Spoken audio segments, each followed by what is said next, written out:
Bonjour à tous et bienvenue sur Reds League. Bon les amis, on se retrouve aujourd'hui pour le match de Liverpool contre Bologne. C'était un match avec une victoire méritée, mais une victoire compliquée quand même. On va en parler dans cette vidéo. En attendant, n'hésitez pas à mettre un like ou un commentaire pour soutenir la chaîne. Si vous aimez la vidéo ou si vous avez des retours à faire, n'hésitez pas à les faire en commentaire. Nous, on commence le débrief tout de suite, mais avant ça, générique.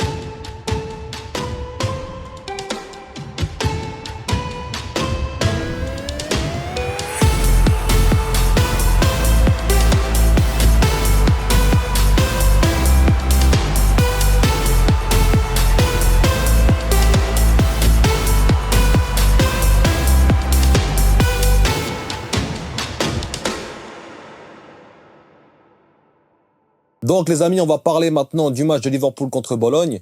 Donc en général, le ressenti du match que j'ai, c'était un match qui a super bien démarré. C'était rare pour Liverpool depuis le début de saison. On a l'habitude de voir un Liverpool qui est un petit peu dans ses petits souliers quand il commence les parties. Là, pour le coup, c'était une bonne entame, mais c'est après que ça se gâte. C'est que durant la 15e, 20e minute, je dirais même 25e minute, il y a eu un gros souci au niveau du milieu de terrain et de la défense. On n'arrivait plus à ressortir les ballons. La cohésion d'attaque, c'était vraiment compliqué. On avait de la peine à trouver Nunez. Impossible à le trouver. Impossible à le trouver. Et quand on le trouvait, c'était hors-jeu. Salah n'a pas été très bon dans ses choix, dans ses passes. Donc en général, le ressenti du match que j'ai, c'est que c'est un petit peu en demi-teinte, même si en général, je trouve que c'est quand même un très bon match de Liverpool. On a quand même eu une belle victoire. On aurait pu, je pense, marquer un but de plus, mais le petit bémol, c'est que Bologne aurait mérité d'en marquer un aussi. Donc, pour le ressenti, en général, plutôt positif, même s'il y a quand même pas mal de bémols. On va en parler dans l'analyse des joueurs. On va commencer par Alisson. Alisson qui a fait un assez bon match. Il était moins fautif que sur les matchs passés, je trouve, surtout lors du match contre Wolverhampton. Là, je trouvais que c'était un assez bon match, un match sérieux d'Alisson. Il a fait de beaux arrêts. Il n'a pas été non plus stratosphérique, mais on lui demande pas non plus d'être stratosphérique à chaque match, on lui demande juste de faire son boulot. Et là, il l'a bien fait dans ce match, donc très bon point pour Alisson. On va passer à Robertson. Donc, Robertson, il a fait un bon match. Défensivement, c'est toujours offensivement qu'il y a des petits problèmes, je trouve. Parce qu'avec Robertson, c'est toujours le même problème. C'est qu'il arrive à bien défendre, à faire les efforts, mais quand il s'agit de faire les bonnes courses, à certains moments, il a beaucoup de peine. Et surtout les passes. Je retrouve plus la qualité de passe de Robertson qu'il avait eu dans les saisons passées, voire il y a 2 ans, parce que c'est vrai que la saison passée, c'était un peu compliqué pour lui. Mais il y a 2 ans, il était vraiment très bouillant à ce niveau-là. Il était capable de mettre des très belles transversales, des très belles passes, ricochées, donc ça touche le sol. Et avec l'effet de la rotation du ballon, on arrive à avoir une profondeur différente. Il arrivait à le faire. Maintenant, il arrive de moins en moins à le faire. On l'a vu sur une transition, c'était compliqué. Salah était tout seul. Il la met vraiment pas bien dans la course, trop molle. Donc, en général, il n'y a pas grand chose à dire sur Robertson, malgré qu'il faudrait juste qu'il hausse son niveau de jeu offensif. On va passer à Van Dijk.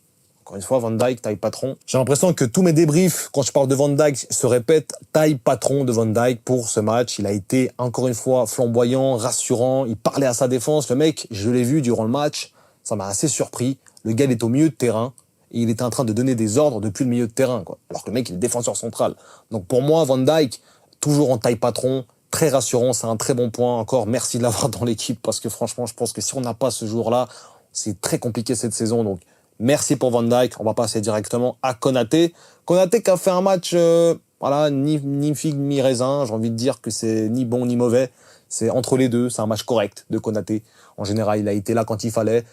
Dans les ressorties de balles, c'était compliqué. On dirait que des fois qu'il tagiverse un peu trop. Il sait pas trop où donner le ballon. Surtout qu'on a l'impression qu'il a le pied qui tremble un peu à certains moments.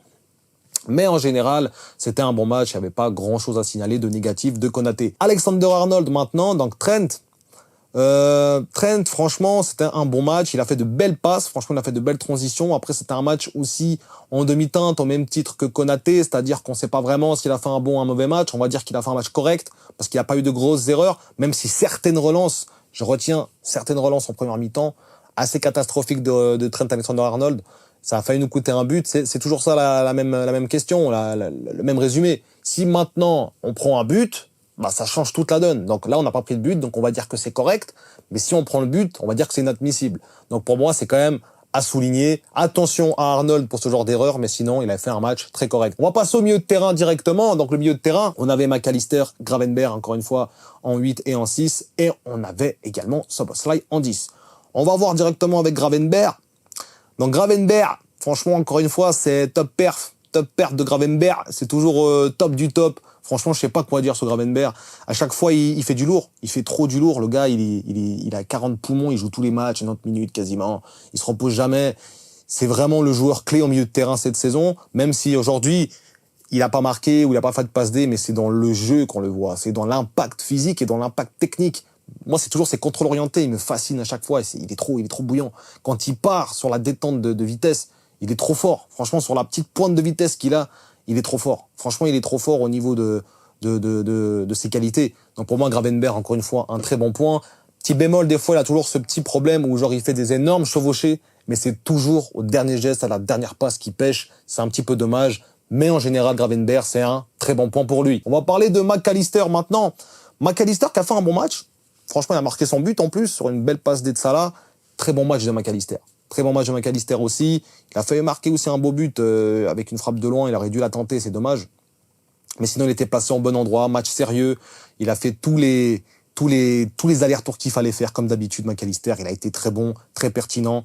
Il a marqué son but. Il a été important aussi dans le jeu. Merci McAllister, parce qu'encore une fois, on a besoin d'un joueur comme lui pour ce poste. On va parler de Szoboszlai maintenant.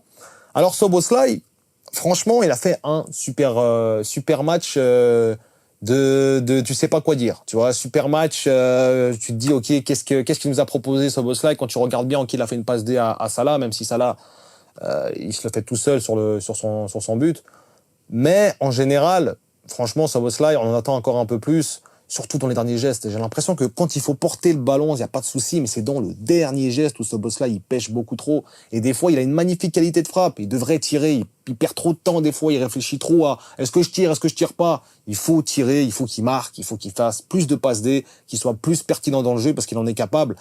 Même si aujourd'hui il a quand même fait une passe D et qu'en Ligue des Champions, voilà, il chôme pas, hein, une passe D, un but, donc il chôme pas en 2 matchs, mais c'est en première ligue qu'on attend aussi un peu plus de lui. Mais en général dans le match, il a fait un assez bon match. Pas grand chose à signaler, il a joué quasiment tout le match. Je crois qu'il a joué tout le match, je m'en souviens bien. Donc en général, c'était un très bon match de Szoboszlai. On va passer maintenant à l'ailier, donc Luis Diaz. Donc Luis Diaz, encore une fois, c'était un match à la Luis Diaz, c'est-à-dire qu'il est capable de déborder. Il y a une action, il doit tirer, il doit pas attendre, il doit pas commencer à faire je sais quoi avec des gauches-droites, avec des virgules ou je sais pas quoi. Il doit tirer, il doit clairement tirer quand il se met sur son pied droit, sur son côté où il arrive à s'ouvrir l'espace. C'est dommage qu'il tire pas parce que franchement, même si ça rentre pas, ça peut être dévié, ça peut être dangereux, donc c'est dommage. Mais en général, c'était un bon match parce qu'il a beaucoup provoqué, il a beaucoup fatigué les joueurs adverses. Donc pour moi, c'est un très bon match de Luis Diaz. On va passer maintenant directement à l'attaquant de pointe, Darwin Núñez. Darwin Núñez. Nounou. Il va falloir vraiment que tu scores, mon pote, parce que c'est juste plus possible, mec. Les seules fois où tu marques des buts, c'est quand t'es hors jeu. Et surtout qu'aujourd'hui, il a fait un très mauvais match. Il a fait un très mauvais match, Darwin Núñez. Franchement, Darwin Núñez, aujourd'hui, c'est une performance à la Darwin Núñez. J'ai envie de dire, c'est que tu sais pas d'où ça va venir. Tu te dis, mais qu'est-ce qu'il fait? Et là, d'un coup, il met un but. Et des fois, tu te dis, mais je comprends pas ce joueur. C'est une anomalie, ce mec. C'est une anomalie. Et dans ce match, il a pas été bon. Il a pas été bon.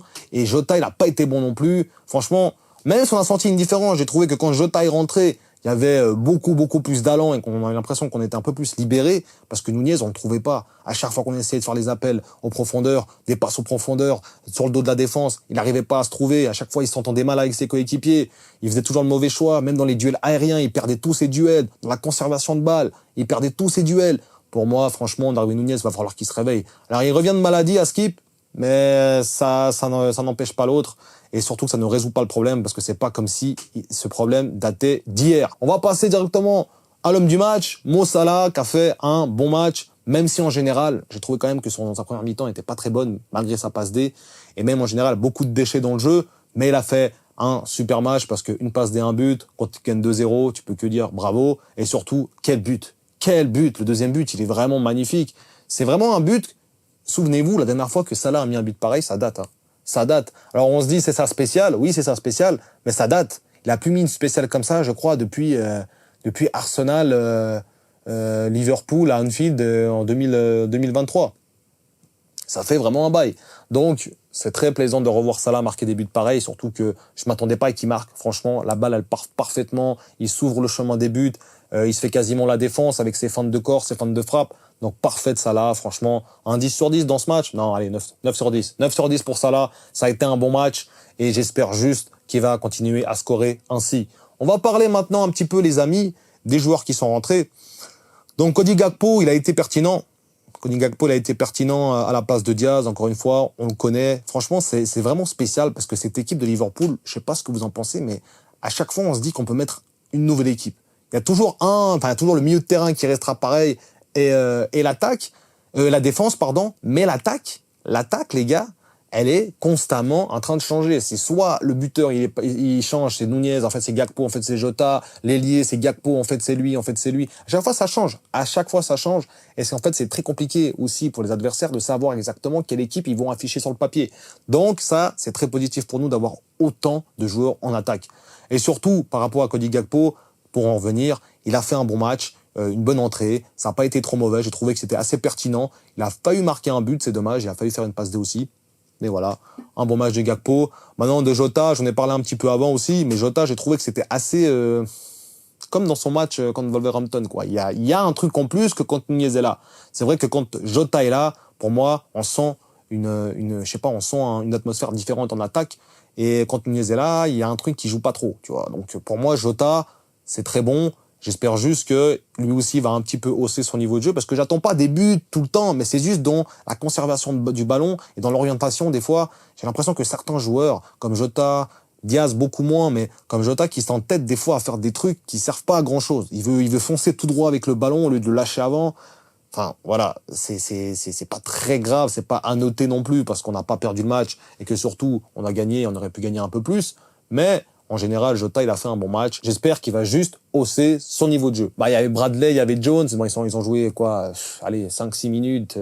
Allez, tout pété, je crois, 10 minutes. Rien à signaler pour ces joueurs-là. Hein. On n'a pas pu voir beaucoup de choses dans ce match. Donc, on peut pas en tirer grand-chose. C'est toujours des doublures, comme je l'ai dit plusieurs fois dans ma chaîne. C'est des doublures très intéressantes parce que ça permet de faire reposer les joueurs cadres, mais d'avoir de la qualité quand même sur le banc. Donc ça, c'est très positif. Juste un petit mot sur l'arbitrage, les gars. Parce que cet arbitre, il était catastrophique. Je crois que c'était le deuxième match de Ligue des Champions, ça se voit. Le mec, il met des cartons pour rien. Il met des cartons à tout va pour tout et rien. Le gars, il se passe quasiment rien. Carton jaune, autre carton jaune. L'autre, il fait une énorme faute. Il n'y a même pas de carton. Je comprends pas cet arbitre, franchement. Et je parle pas que au niveau de Liverpool, hein. Au niveau de Bologne aussi, c'était un petit peu compliqué. Même si j'ai trouvé qu'il était plus du côté de Bologne que de Liverpool, dans ses choix, dans ses décisions. Mais en général, c'était un mauvais arbitre, franchement. Très mauvais arbitre aujourd'hui. Heureusement qu'on va pas avoir ces arbitres comme ça tout le long de la compétition. Je l'espère. En tout cas, l'arbitre, ça a noté, ça n'a pas été un très bon arbitre. Et surtout, l'arbitrage ce soir a été très, très mauvais. On va passer maintenant directement à l'équipe de Bologne. Donc quand même, Bologne m'ont un petit peu impressionné. Ils m'ont quand même impressionné. Parce que je m'attendais à tout sauf à ça. Alors, on est un petit peu biaisé parce que quand on voit le match qu'ils ont fait contre Shakhtar Donetsk, ils ont fait un bon match. C'est juste qu'ils ont manqué de chance, de réussite, de tout ce que vous voulez. C'est très dommage pour Bologne. Mais dans ce match-là, franchement, ils ont tenu tête à Liverpool. Ils les ont regardé dans les yeux, propre en ordre, et ils ont dit, les gars, aujourd'hui, on va pas se laisser marcher dessus. Parce que quand on marque le premier but, moi, je me suis dit, à tout moment, on va en mettre 4-5. C'est sûr. On a déjà, à la 10e minute, 11e minute, déjà mis le but. Il y avait un rouleau compresseur en début de match. Je me suis dit, ok, c'est bon, 4-5-0. Allez, 4-0.